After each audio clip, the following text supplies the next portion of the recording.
Ladies and gentlemen, please silence your phones and hush your babies. The show is about to start. I offer my personal welcome to this Nemo and Cole conference halftime show. Hi everyone, welcome to the Nemo Co conference halftime show. It is back. It has already been 6 months, and I'm about to punish myself by sitting through 10 hours of general conference, all so that you don't have to. I'm joined by a series of guests throughout this weekend, and I'm really excited to have this first one with me because he's been a little bit of a jokester this weekend, as we all will be with April Fools. So he can tell us about what he's been getting up to in a moment. Before we bring him on, though, it is, of course, time for the traditional game of Jesus, Joe or Russell. Jesus, Joe or Russell, everyone.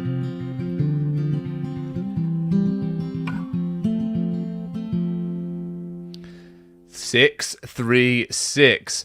Joseph Smith was right in the lead at the beginning. He came in strong. The first mention of him was Gary E. Stevenson. So the first one of those three to get a mention was Joseph Smith. And then he came in twice more before Russell M. Nelson and Jesus came in. Russell M. Nelson didn't get a mention until Cook. The second Cook. And then, of course, he threw 3 in there, more than anyone else. So he gets the Prophet Butt Kisser Award of this show.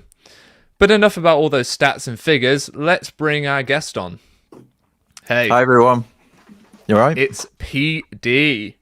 So, PD's just suffered through that with me. That was drastic. It was something, right? It was pretty benign until you got to that Haney guy. And then, my oh my, did it kick off. Yeah, I want to disagree with your PBK because I think Haney, as people might see later, Haney should get the PBK because of what he just did for Russell. Okay, so on numbers, the winner is Cook. But I will concede that absolutely in terms of tone of talk and what he was trying to put forward, power and this sort of the gravitas that he wants to give to the current living prophet, then absolutely, yeah, I would agree with you. And we've got some clips because not only am I the first one to talk about it as soon as it's happened, I'm also the one recording clips of it during so that we can share them immediately afterwards as well. I can't do all of it, but we've got some clips from his talk because it was particularly interesting. So PD, your initial thoughts on that session? First of all, we found out last time that there is a specific department for doing like setting the stage at General Conference and doing the flowers. Yes. The flowers this time round are utter shonk unless they're going to add a bit every time. And we've just got like the greenery and then each time they're going to add a little bit. And then in the final session, it's going to be really good. Unless that happens, we're disappointed this year. Someone's on maternity leave or something because this session's flowers were awful. I'd say don't be sexist, but it's the Mormon church, so you know clearly they are going to have the sisters doing the flowers. They wouldn't allow anything else. Here in maternity, paternity, what? Someone's on leave, someone's on holiday. They thought General Conference, I'm going to Hawaii. I mean, at this point, we'd be better off with the sort of giant female anatomy that was behind them during the COVID sessions. The vulva. Yeah. Holland wasn't there, everyone. You might have seen Holland's got COVID. So I may have chosen the wrong person to April Fools. So yeah, there's that. Holland's got COVID, yeah. Holland's not able to join in. I wonder whether that's going to be for the whole weekend or whether he'll try and drag himself out for his assignment in one of the sessions tomorrow, maybe. I hope they let him just have the weekend off. They also had the global choirs coming in. So that's Brazil, Ghana, Malaysia, Philippines, and Taiwan. Throughout the weekend, they've all been flown in from all around the world. So no more is it just, from Payson, Utah, they've got some 89th stake choir or multi-stake choir or whatever from Logan. They've actually flown people in, which we suggested maybe a couple of conferences ago might be a good idea. So prophetic to get people genuinely from all over the world to come and sing to make this a real multicultural thing. So I'm excited about that. That's great. I would have liked though if they'd have separated them into their kind of sections and languages and having a global choir, I think we missed the opportunity for them to be able to actually sing in those languages, those hymns.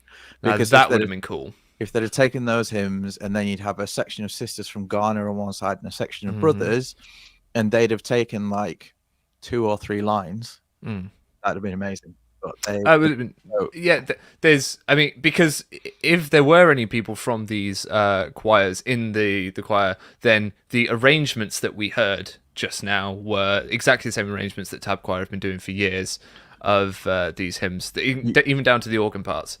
If you hadn't heard the announcement at the beginning that there were people from around the world there, you'd have looked at the choir and thought they're just as white and they're just as Utah. So you wouldn't have known. That's true. So we'll go on to Gary E. Stevenson, who reinforced to us that we are getting sacrament meeting only on Easter Sunday. And to my mind, his talk was very much about he spoke specifically to the fact that they are trying to mainstream Mormonism. So they're now trying to use words like Palm Sunday and Good Friday and all these sorts of things, right? Yeah, I thought, how many people know that tomorrow is Palm Sunday? Wait, it is, isn't it? I'm looking at tomorrow's Palm Sunday. I think so. Yeah. So, and what that represents, because yeah, I don't think many Mormons would have known. Like, I think it's one of those Sundays that unless someone points it out on the Sunday, then people don't know, because it just passes by, doesn't it? Easter's the one. Yeah. But it's because it's based on a whole week of traditions that the Mormon Church traditionally hasn't taken part in, and now they're trying to mainstream. They're kind of saying, "Oh no, we do want to join in with these things." So, that's why. So he's put that, he's said the quiet thing out loud there, really. But he was saying, what is our Luke 2 when it comes to Easter? We all put our tea towels on our heads and we all get together and we do nativity. So what are we going to do to give ourselves an Easter tradition? And you had some thoughts about what he said about the Book of Mormon. Yes. So this was his attempt to teach us all how to be Christians at Easter, because Mormons, obviously, as Nemo just said, in the past we've missed out on that. But it was also his attempt to show us all that we can do it without the Bible. He mentioned the whole thing of Joseph saying the most correct of any book. And then he was speaking about how the Book of Mormon has everything in it that you need for Easter. And because it's the most correct, that's the one you should be using. And then he also spoke about the fact that the Book of Mormon, I wrote it down, it more than any other book testifies about the life of Jesus Christ. And I was just like, I think the New Testament's like just at least half of it is just the life of Jesus Christ. So I don't know how he's kind of glossing over that. But yeah, I think so. But it was all about the Book of Mormon. We don't need the Bible. The Book of Mormon beats the Bible.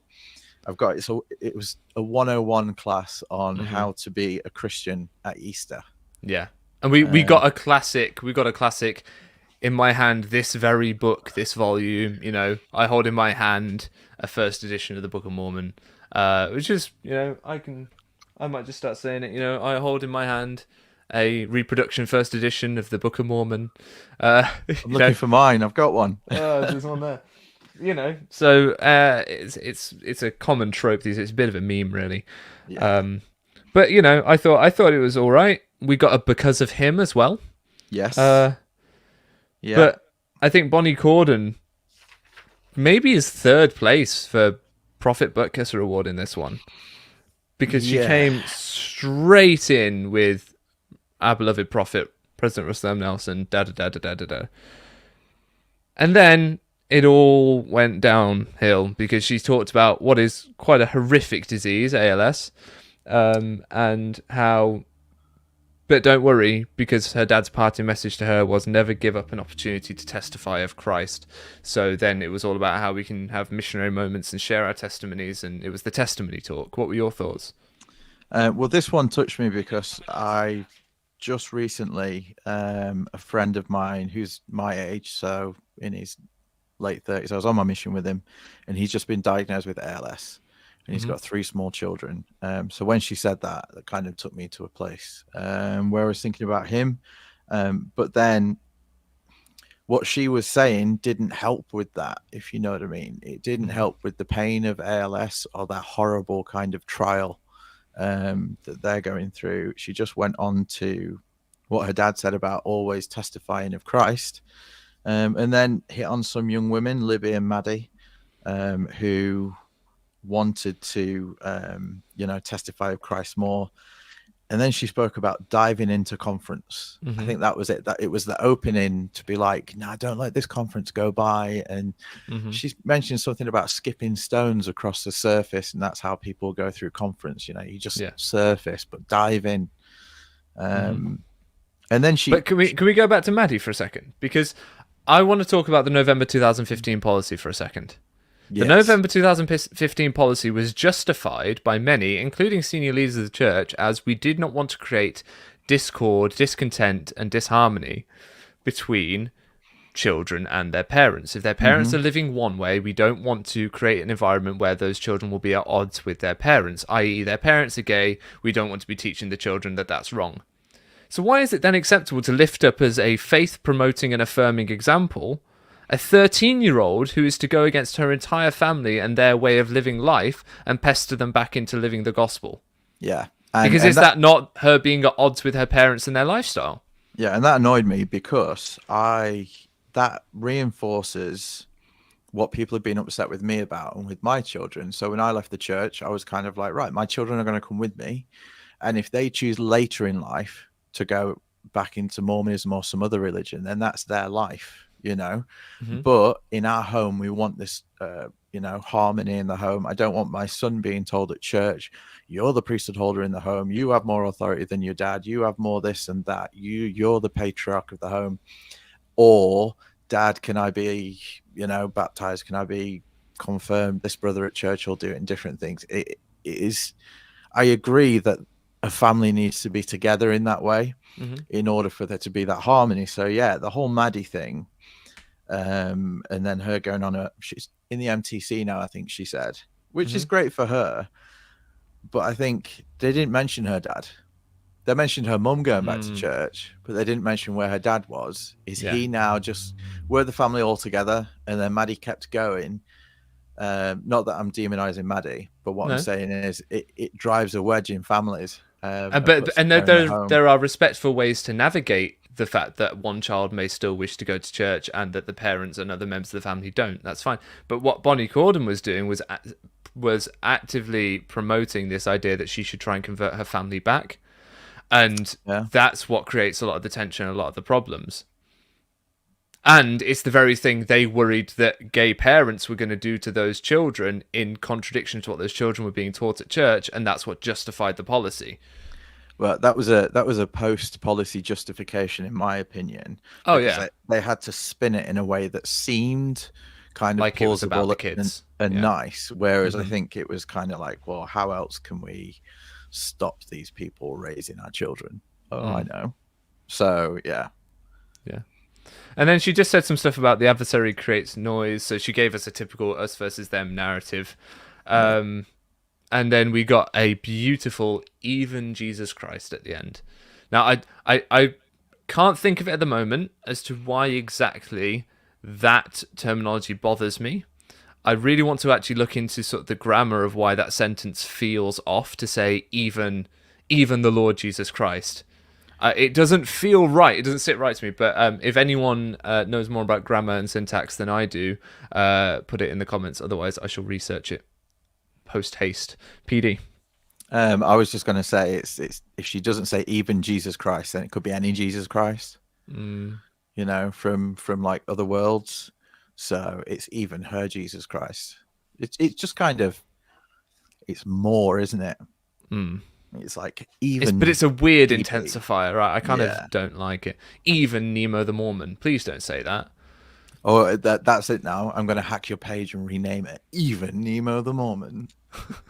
We got a very kind donation from Ms. Connie here. Thank you very much, and thank you for the other donations we've received tonight as well. I'll do my obligatory adverts in about 15 minutes. where I'll ask you for your money. No, carry on. Has anyone got the collection tin? Arms for the ball. Right, can we talk about Colby Cook, please? Yes, third speaker, Colby Third Cook speaker. of the 70. Now, Sister PD was listening at this point as well, and she's like, well, he's getting a lot of laughs. Maybe that's why he is there. He was some comic relief in the middle, but he really wasn't, because I think some of the things he was like getting people to laugh about just weren't funny. He started with adversity, right? Mm-hmm. And his whole thing, I called it the Nemo talk, because his whole thing was just keep swimming. Thank you. Right? It was just keep swimming. So yeah, he was talking about adversity and challenges in life, and how Jesus Christ can basically overcome those things. Mm-hmm. But he did specifically caveat the whole adversity. What was the word he used? He said so. Discouragement is not mental health problems like depression and anxiety. They need specialist attention. I thought that was very positive. I want to applaud him for that. Yes, I thought that was very good. I thought that was positive, but he put that to one side, which is probably a more serious issue than what he actually spoke about. Yeah. And then he went on about how faith in Jesus Christ can heal these things that aren't mental health and that sort of adversity, discouragement. So I was waiting for him to come around to kind of how we can now. He basically he downgraded faith. Like faith could move mountains, faith of a mustard seed and all that. And he downgraded it to faith can help you get in the car and go to work in the morning. Faith can help you get through the petty discouragements of life. But then he'd taken all the really serious stuff, which I thought was good. He didn't just lump it all together, but he just ignored it.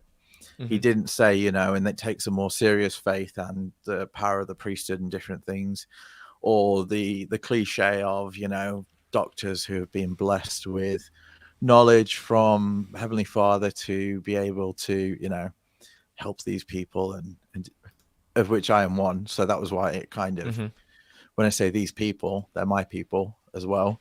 I just felt like he put me on a horse and he didn't let me ride it.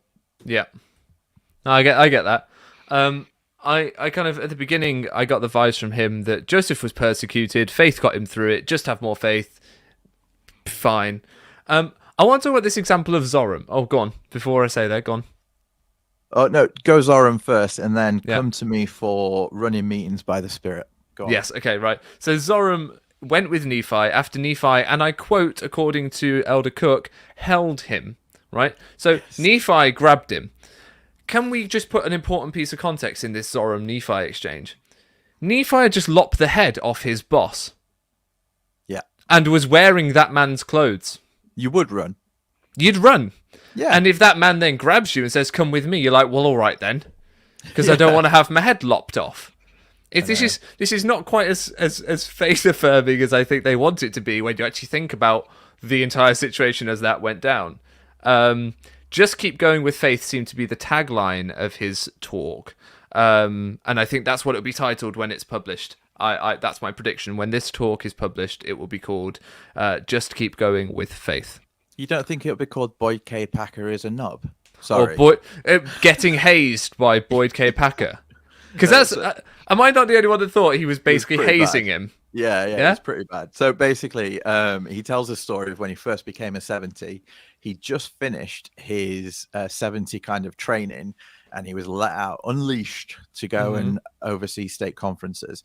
And he said he went to his first one where he would be presiding, sat down with the stake president. He did loads of work planning out everything. And then Boyd K. Packer just called him and said that he wanted to accompany him on this. So he's like, yeah, no worries, come along. But then Boyd K. Packer said, just scrap everything. Scrap everything. We'll just go to the meetings. No agenda. We'll just get on with it. So then Boyd K. Packer had an issue with him speaking on the stand before the meeting. Said they were sat down 20 minutes before the meeting, and he turned to the stake president, told him what a lovely steak he has, at which Boyd K. Packer grumbled at him, don't speak. And he saw that Packer was writing down scriptures on a notepad, and he's like, the Spirit told me that he was receiving those through revelation. The Spirit confirmed to him that he was receiving impressions. Yeah. I was like, you weren't just impressed that he knew scriptures, you didn't.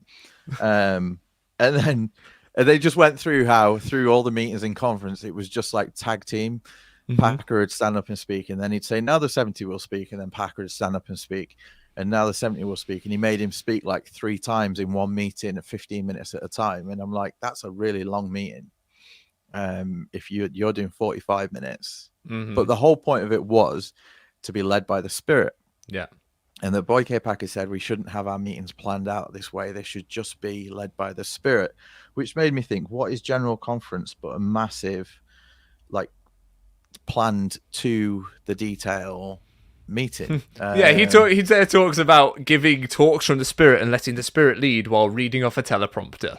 Yeah. And the thing is, I was looking, right, I was watching on YouTube and the subtitles were coming up, and I'm like, oh man, how do we get subtitles that are that good?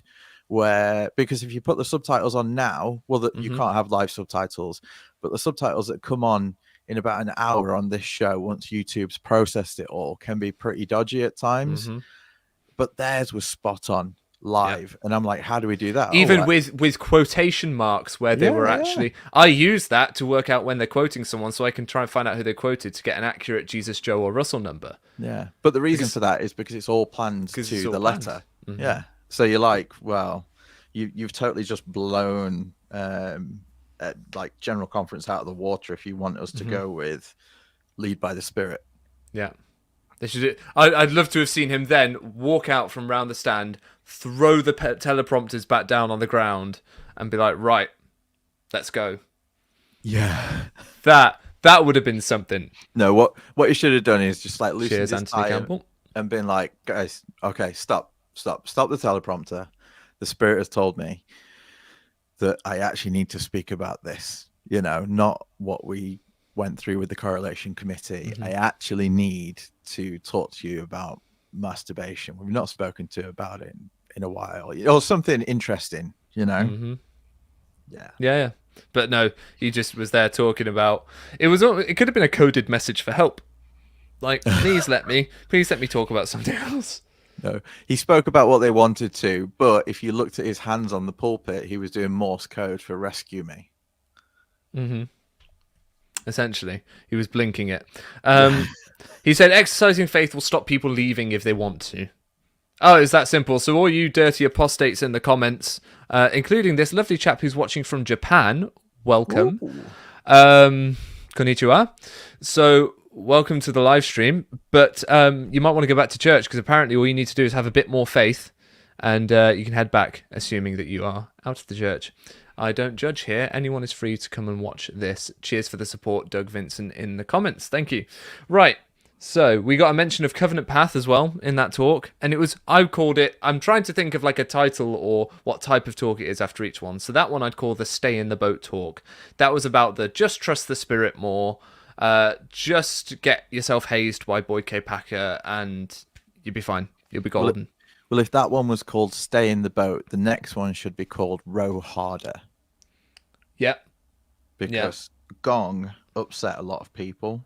Because he basically, first of all, he gave us all of his holiday stories.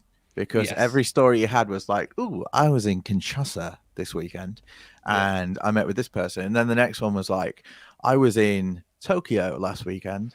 If he'd been like, I was skiing in Val Thorens, he would have sounded like people down in my local pub in Oxford. Yeah. You know, you hear that kind of storytelling from those sort of a rich executive class of people that go on these trips. It was pretty bad. Like, I don't know if name dropping all of these exotic locations kind of gives people an uplift in thinking, oh wow, there's members there too, and you know, we're doing work there and different things, and shows you that the gospel's wider than just your corner of it in Payson, Utah, or something like that. But it just made him seem a bit snobby. But he did go out and mingle with the unwashed plebs after conference. You know, he did. He deigned to descend from his ivory tower and go and talk to the everyday folk. No, so I've been in that position, not his, Right. in the position at the front of the conference center. Okay. And it was when Mhm. Christopherson had just been called, and I didn't know who it was, but my brother said, "Oh, look, it's Elder Christopherson." And the people he was actually talking to were just family and friends who he'd got tickets for. Right. So I'm not saying Cook was doing exactly that, but it was frowned upon to kind of, say, "Excuse me," as you went down the row, to go and talk to him. So I'm just saying, he probably knew those people. They were probably carefully chosen plebs. Carefully chosen blobs. Cheers to Shockar88 for another kind donation in the chat. But he did say that one convert told him that the gospel is the most authentic and honest way to live. Direct quote. Is it? Wow. Because I have a feeling that there's a lot of lying encouraged in being a member of the church. We say we believe in being honest, but you ask an active Mormon what goes on in the temple. Well, Ask them. Yeah, exactly. Or you can And go see to if they lie to you. you can go to the Priesthood Dispatches Facebook page and see what happens in the temple. You can. Nice little plug there. Thank you. Uh, But he got onto ministering. Like did. that was where he was going. He was telling Yeah. all these stories from around the world and basically saying that all of these brothers and sisters had like ministering stories, and how important ministering is. And it was a do your visiting and home teaching kind of talk. It was talking about, he said the words "do more," and I almost fell off my chair, because I'm like, how can, even when I was there was no time to do more. But he called everyone out for being liars, because he said that there are more people saying they're doing ministering than there are people saying they've been ministered to, implying that people are lying about their numbers, lying, because he even said, you can't count ministering as just saying hi in the corridor on Even a Sunday. though that is essentially what home teaching was demoted to when the ministering program was launched. They were like, okay, right, stop feeling like you have to go see them in their home all the time. Just gentle contact with people is enough. The whole point of the change in the ministry program was that everything got softened. Yeah, but and that's why I'm looking at this as a return to the traditional. He's actually going, you know what, that's not working. We're calling it ministering still, but we need you to go back to home teaching because we want to keep an eye on what's going on with people. Yeah, Thank you very much, Catherine.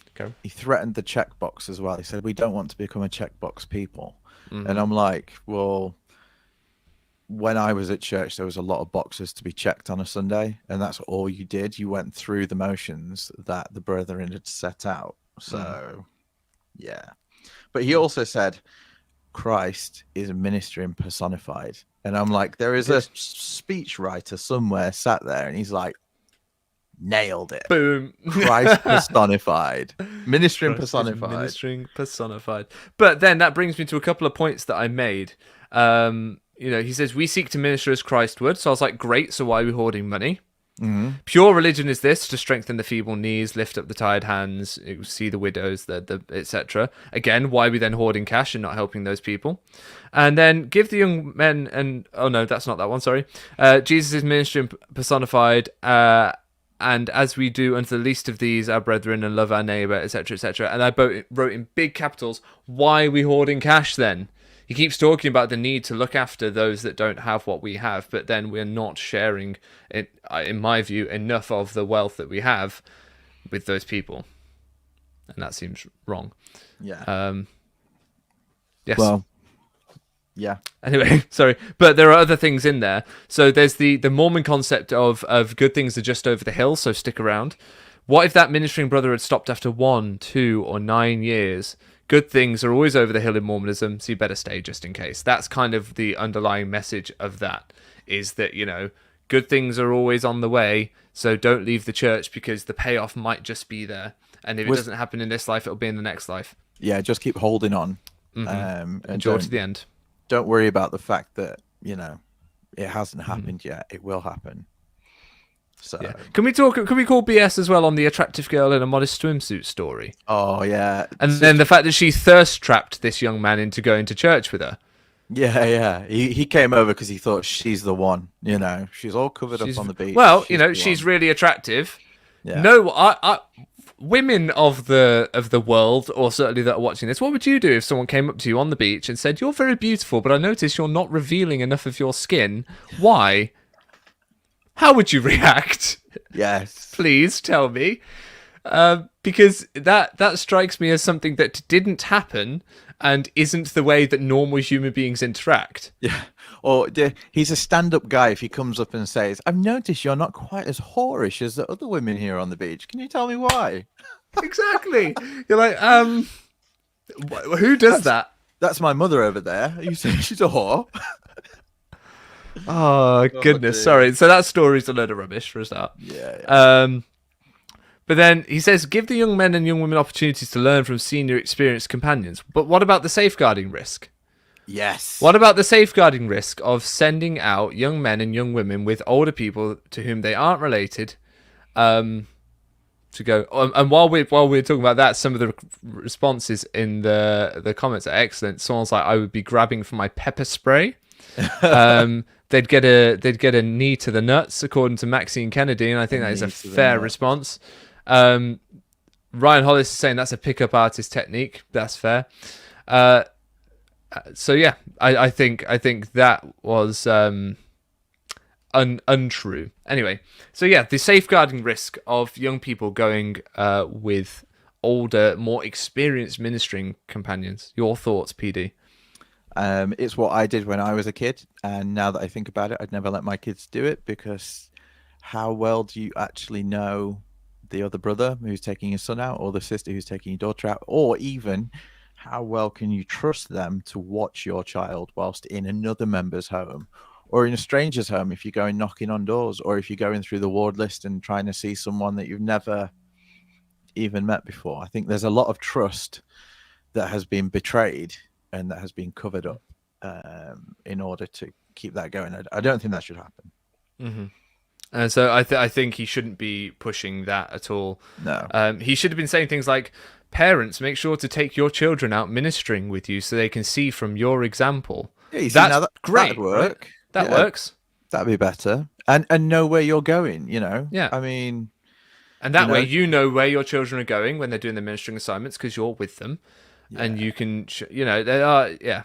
The thing that I thought he did do well with was when he was talking about ministering assignments, he said, the first ministering assignment should be to members where you're going to be received gladly. You're going to get a positive reaction, which I thought was turning the whole thing on its head, because I thought the whole point in going out, like I've been on nights out when they're like, right, we're going to go to people we've not seen for a long time, because the ones that would receive us gladly are coming to church on a Sunday anyway. We need to be getting the lost sheep back, not going to the ones in the middle of the herd straight away.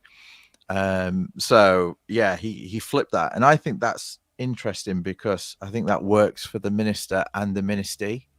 I don't know, because they'll both have a positive experience. Whereas if you're constantly going to places where either people don't live anymore, or people just really don't want to know, and they're like, why are you still contacting me? I asked you not to contact me.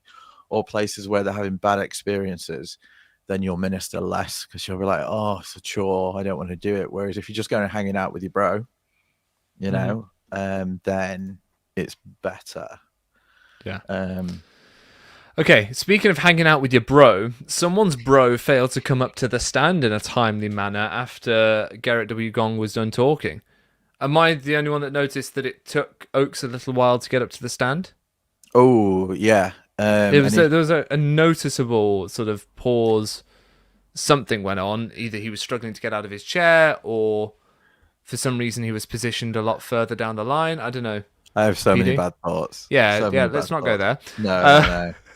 But genuinely, I think one of the things that would sum up this session for me, and we'll come to it when we get to Eyring's talk, is that I think that we're seeing the age in front of our eyes. We really need a retirement age. They are so badly. Some of them are starting to struggle. Yeah, is Oakes 90 now? I want to say. I don't know. I'll tell you what. You look that up for me while I take us to a quick break. Wait. Haha. Go on. You're off. So, Look that up for me while I tell you all about the sponsor of the Nemo & Co. Conference Halftime Show, Ex-Mormon Candles. They're great. They're like apostate horrific. This one's Speaking for God. It comes as part of a set, which is awesome. So the EXMO Candle Company makes some great candles. Their links are in the description. They make my studio smell lovely. And now's the time of the show. I also tell you that you can make donations, as people are doing in the chat, and people can make donations in the description as well if you're not watching this live, but you've come back to find out what's going on in conference. That's all. Right, PD, come on back. Tell me, what have you found? The Dallin H. Oaks has a blank screen on Google. That is what I found currently. Okay. My internet is clearly working because we're on here, right? Everyone can see us. But Google doesn't like him. Let me just try and refresh that. All right. Okay. So anyway, we'll move on to Quentin L. Cook's talk, which the first words out of his mouth. Sorry, he's 90. He's 90. He is 90. Okay, yeah. Right. Someone's suggesting that we could just cut Oaks in half and count the rings. That would work. The first words out of Quentin L. Cook's mouth were President Russell M. Nelson, our beloved prophet.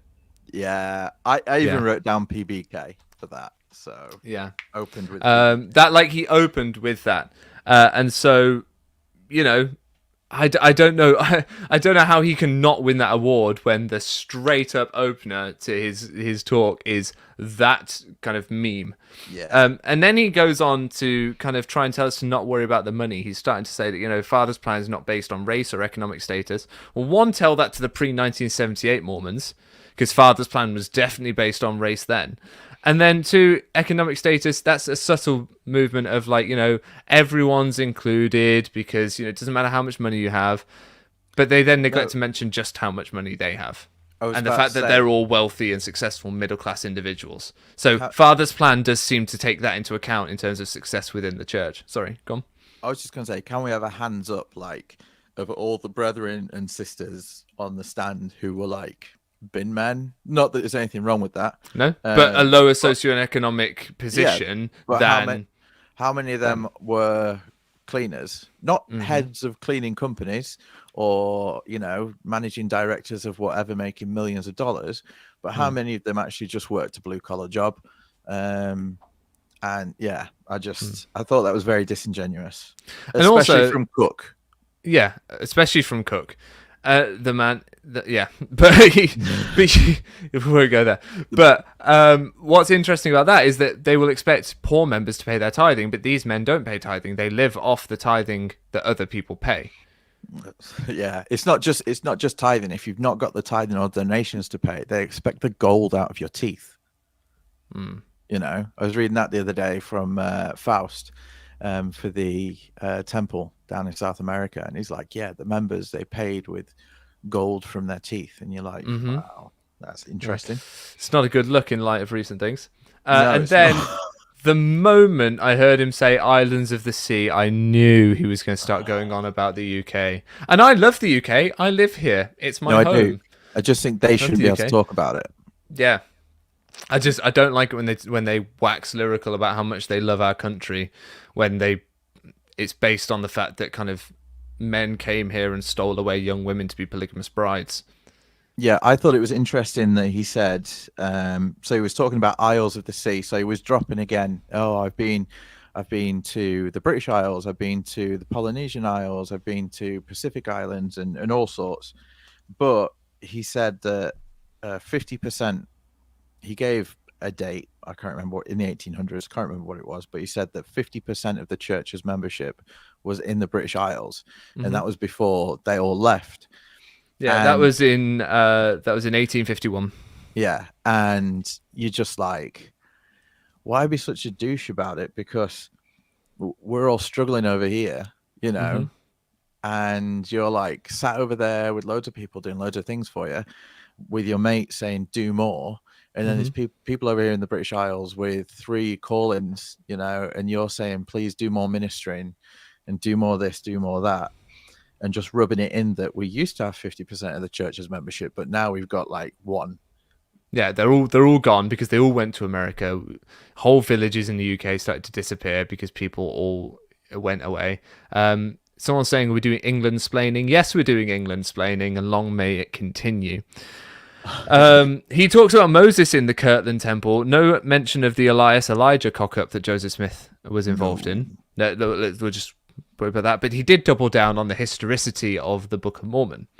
And I'm surprised he didn't go that extra step and start to talk about how the inhabitants of the Polynesian Islands are the literal descendants of the Lamanites, as previous prophets have said. No, and that was interesting because he said that, was it Elder Pratt went out there in 1841 or something like that.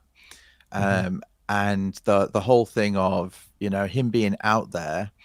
And then I thought, why did Joseph Smith choose to send him there? And then you're like, well, he chose to send him there. I'm sure if you went in the Doctrine and Covenants, we could read it, because he was sending him to like the Lamanites upon the waters, up on the Isles of the Sea, or whatever it is. And that was sorry, caffeine fund. Yes, please. Yeah, I'm going to need it.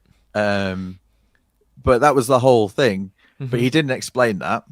The fact that they were the Lamanites, according to the prophet Joseph Smith. No, that, you know, 1844 was the Polynesian missionary work started. There you go. 25% of Polynesian islanders are Mormon. That's wild. I wonder how many of them know that, though. Yeah, and it's how much it smacks of kind of white colonialism. Yes. Of this whole, like, it's not a good look to ever go back and say, oh yeah, we were the Christians that went and converted all these islanders to Christianity, particularly a form of Christianity that takes so much of your money and exports it to the United States. Can we talk about how you said, so it's interesting at this point because he started to quote Russell M. Nelson, and when he does, he quotes Russell M. Nelson. He says, Russell M. Nelson said, and so many times that's what they do. But when they quote Jesus, it's a bit harder to pick up, and I'm doing my best to be fair. It's anytime Jesus is quoted, his words are quoted, or Russell M. Nelson's words are quoted. So you think Jesus would win it by a landslide, but so many times they don't actually say this is what Jesus taught. They just quote scripture, and it's up to me to know or to find out very quickly that that's a quote from Jesus. Yes. So I wanted to point that out. But he said that we are in a position to gather Israel as never before in our Father's plan. Okay, that's great that we're in that position, but it doesn't seem to be happening. And he said that no one has addressed the gathering more directly than President Russell M. Nelson, except for he refuses to directly address the fact that the church is shrinking everywhere except for South America and Africa. Well, he refuses to directly address that. Go on. I thought it was interesting that he took pride in upgrading his numbers. He said, like, in 1961 or something like that, we had 50 missions, and now we have 400 and so many. I've got something to say about those numbers, but yeah, go on. Yeah, and then he went, well, first he did the missionaries, didn't he? We had so many missionaries, then missions, then members. Yeah, and he went through the numbers. But with the missionaries, I was like, I'm sure it was a good job Elder Holland wasn't there, because was it Elder Holland that said, I foresee the day we'll have 100,000 missionaries. And we had that little peak to like 80,000, and now we're back down to 62 or 65, whatever it was that he said. He said it down to the number, down to the 44, so all the missionaries would feel like, oh, wow, he even got me. But yeah, I just thought... Yeah, so the numbers were 7,000. So in the 62 years since his mission, you've gone from 7,683 missionaries to 62,544 missionaries, which is great. But my little comment that I've written down is not the peak, though, was it? No. So, yes, it's great that this number's accelerated, but he's not giving the full picture, because it hasn't gone like this. It's gone like this. Yeah, and it's continuing to... and it's coming down like that. Yeah. But he doesn't want people to know about that, but he'd rather them think it's just a linear ascent. So, because an honest way to present that would be, in the 62 years since my mission, we went from 7,683 missionaries to a peak of 82,000, whatever it was, in whatever year it was. Yeah, it was when they dropped the age for brothers and sisters. Particularly for sisters, that big age drop. Yeah, 21 to 19, and the elders from 19 to 18. So, but yeah, he was all about the missionary work, though. And so we've had ministering, but big push on ministering, big push on missionary work. So next, before we get to this guy, I just want to say that Jane of 21st Century Saints got her supernal from Quentin L. Cook. She made a prediction that would happen in the prediction show, which you can watch over on PD's channel. And I also want to point out that he basically said that growth continues everywhere, especially Africa and South America. That's not true in the true sense of what growth would mean. However, the church's numbers of total overall members on the rolls do continue to increase, but they don't portray an accurate picture of how many people actually identify as members of the church. Yeah. I'm wondering because they speak. So the 1978 kind of blacks in the priesthood's revelation was due to there being lots of black members of African descent in South America, and that the church was growing. So they had to have the revelation in order for the church to function there. So if there were places where the church was growing and there was a whole lot of LGBTQI members and not many members who weren't, would they have a revelation that kind of, Well, if places like Uganda, which are currently very anti-gay, if places like Uganda all of a sudden became very liberal, I would imagine the church's stance would have to change, because they'd realize that that's the only place that they're currently growing is places like Uganda and sub-Saharan Africa and so on. So if those places weren't as conservative as they are, then maybe the church would have to change its approach to grow, because the thing that appeals about the church to a lot of those people is those conservative values that they already have. Yeah, let's be honest. Whoever's paying the money makes the rules. So yeah, if you can we move on to the guy that was very disappointed that his childhood cartoons got interrupted by General Conference? Is this Mr. Haney of the 70? Yeah, that's that guy, yeah. Mr. Haney, I want to call his talk "Burn, Baby, Burn." Right, okay. Because he just burnt down the Mormon cafeteria. Yeah. He just basically took every cafeteria Mormon and said, no, you can't.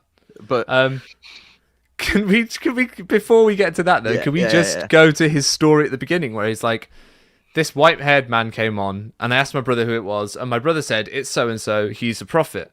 I remember feeling something and somehow knowing he was a prophet. Well, your brother did just tell you. Yeah. He's upset, like you said, his cartoons being interrupted, and then his total flip to he's a prophet can only be caused by the Spirit of Jesus, and that is what should underpin all of our testimonies today. The power of Jesus compelled him. And let's go to the first bit of what he said, actually, where he talks about how we shouldn't be interested in the debate of whether someone's speaking as a prophet or not. So these candles, speaking for God or speaking as a man, are useless to him. Let's have a watch. Knowing by revelation that there's a living prophet on the earth changes everything. It causes one to be uninterested in the debate about when is a prophet speaking as a prophet, or whether one is ever justified in selective rejection of prophetic counsel. Such revealed knowledge invites one to trust the counsel of a living prophet, even if we do not fully understand it. After all, a perfect and loving Father in heaven has chosen the pattern of revealing truth to his children through a prophet. Wow. Yeah. So I wrote down that it doesn't matter. It's all prophetic. So if it's being revealed to you that he's a prophet, or you think that's what's being revealed when you had indigestion that time, it doesn't matter. There's no argument. It's all just prophetic. It's all. Even if you don't understand it, do it. And I was like, this is getting hardcore, because that was the beginning of when he started to go quite hardcore. I thought, okay, this guy's a bit of a hardliner. Then he said that the idea of the second coming scared him as a child, and he prayed that it wouldn't happen in his lifetime. But now he prays for the opposite. No, he's praying to bring on the end of times in his lifetime. The funny thing about that was, when he said he'd prayed for it not to happen, he even made a little joke about the fact that, and I'm doing pretty well because it's not happened yet. Yeah. But now that he's getting older, he's like, no, it needs to happen because it needs to underpin everything I've given my life to. And I thought, okay, right, fine. That's the level he'll sit at, is I'm praying for the end of days. Bring it all on. And if you believe he's a prophet, then everything he says is true. There's none of this. Is he speaking as a prophet? Is he speaking as a man? Cool, fine. You're like, okay, that's throwing cafeteria Mormons under the bus, but it is technically what's true. But then he said out loud this. The key is to follow the living prophet. Brothers and sisters, unlike vintage comic books and classic cars, prophetic teachings do not become more valuable with age. That is why we should not seek to use the words of past prophets to dismiss the teachings of living prophets. We should not seek to use the words of past prophets to dismiss the words of living prophets. I see that you've picked up your scriptures there. I think I shall pick mine up too and throw them in the bin. Yeah. Because apparently they're useless now. See ya. Like off they go. the words of past prophets. Isn't that what all of this is? It's You know entirely what I what mean? that is. The words of past prophets were seemingly important enough to engrave upon gold plates and bury in a hill in upstate New York for hundreds of years for Joseph Smith to find. And if the words of past prophets can't trump the words of the living prophet, then what use are the words of the living prophet? Because they soon will be the words of past prophets. Because every prophet It's- dies so far. Yeah, you know, and we've seen with Russell that he is quite happy to just ride roughshod over the feelings of anyone, especially Gordon B. Hinckley, who I'd love to be a fly on the cloud when those two meet again. You know, sorry, a fly on the cloud. But yeah, he's basically sucking up to Nelson going, don't worry, I've got your back. We can just throw Hinckley under the bus. Yeah, and I just can't believe he was talking about how scriptures don't overcome the living prophet. Words of past prophets, scriptures. Yeah. So basically everything that he said up until he becomes prophet doesn't count. But doesn't he go on to call Jesus a prophet? He does. When he ends, he says he's ended in the name of Jesus Christ, amen. But he does it in a really flowery way that I've never heard before. He goes, even the one that the God called as a prophet. And I thought, Yeah. which prophet is he going for? And then he said, even Jesus Christ. And I'm you're like, okay, so Jesus equals prophet, but he's past dead, prophet, because he's not the current and living prophet. and he's dead according to the plan of salvation. But, well, no, because even if you believe that, even if you're going, well, no, Jesus Christ is a resurrected being who appeared to Joseph Smith, fine. Even then, he's still not the current prophet. Exactly. He's still not Russell M. Nelson. So disregard the words of Jesus, or more importantly, don't use the words of Jesus to prove Russell M. Nelson wrong. So if Russell M. Nelson and Jesus disagree, Russell M. Nelson wins. Yes, or That is dangerous. Joseph Joseph. versus Nelson. Nelson wins. Joseph. Yeah. Oh, Nelson versus Nephi. Nelson wins. Nelson versus Moses. Nelson wins. Nelson versus Jesus. Nelson. So the whole scriptures and everything that the guy at the beginning who was talking, Stevenson, that he spoke about with the Book of Mormon, this and the Bible, that his whole talk doesn't matter anymore, because what we should be saying is Russell What has Russell M. will tell Nelson us said? Yeah. what has Russell M. Nelson said about Easter. And then as soon as he passes, it should be what has Oakes said about Easter. And we just reset everything. Yeah. Gospel library empties overnight, and a new one is published. Yeah, as Elliot Heath has put very, very succinctly in the comments, it's a case of rock, paper, scissors, Nelson, and Nelson always wins. Yes. Yeah. DNC 68.4 is now just thrown under the bus. I think the other thing I want to pick up, I could have gone through his talk and pulled out clip after clip after clip, but we do this live straight away after, so I'm sure I'll go back and revisit his talk in a full-length episode on my channel. The whole Nelson flattening his water bottle like a psycho, let's not go there for a moment. He says, repent if you have failed to follow Russell M. Nelson's counsel. It is a call to repentance. Please don't do anything to your water bottle on air. There's water in it, so I Okay, good. kind of can't, but I was impressed that I'd got a water bottle to hand. Go on. I mean, I've got one too, but I can't break it. Yeah, he goes, oh, he's not declaring some new recycling-based doctrine, but isn't it a good lesson of how they immediately monkey see, monkey doed him? Well, Like, no. oh, he's doing it, so we'll all do it. Cool, fine. Yeah, so where were they? In the temple. And in the cafeteria. yeah, he made out that it was a really big thing that Russell M. Nelson was flattening his water bottle after he'd emptied it. And he said to him, "Oh, why are you doing that?" And he's like, "Well, it's easier for the recycling handling people to handle a smaller bottle." How considerate. So then Oakes did it. And then apparently Eyring tried to do it.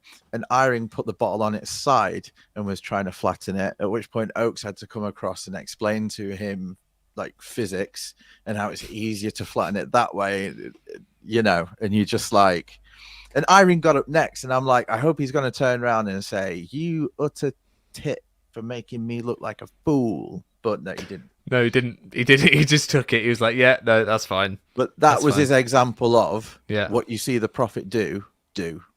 Yeah, so, exactly. Yeah. Put away your childish cartoons and listen to the man who can say, "Thus saith the Lord God." And I haven't heard the "Thus saith the Lord" rhetoric in quite a while, so I was quite shocked. Like there was a guy in my ward growing up who loved Mark E. Peterson, and that should tell you everything you need to know about the kind of church member he was.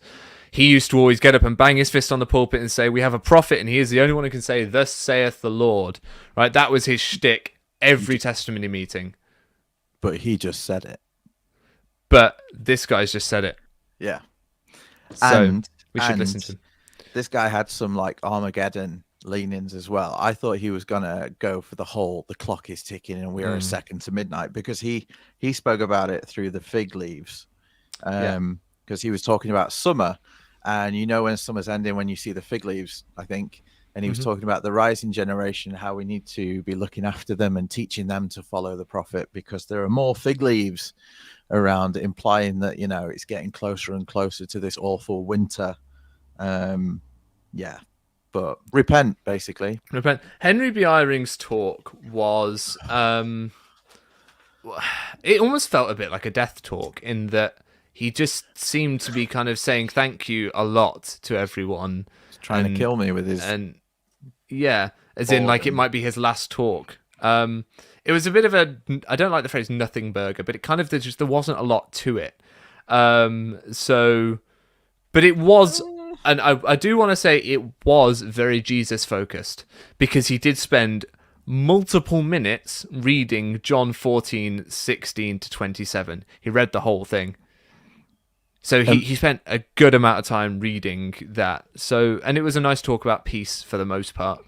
Yeah, and finding peace, but he never told us. So I've got it was about finding personal peace through Christ. And as you said, he started crying just reading from John. But then he was talking about finding peace, but that there's this enemy of peace. I immediately thought of my children breaking, you know, pieces in the sound and different things. But if you're not feeling peace, then you're feeling Satan, basically. And Satan is the enemy of peace. And that we need to be raising our children in the gospel. And then he went on to this thing that I can only assume, if the covenant path is going this way, this other path he's come up with is going that way. And that is the path of sorrow. The path of sorrow. It's the one we're on now, Nemo. Apparently so. But I don't know.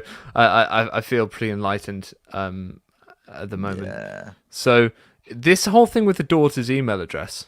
One, boundaries much. What a perv. Right? And yeah. But we never actually find out.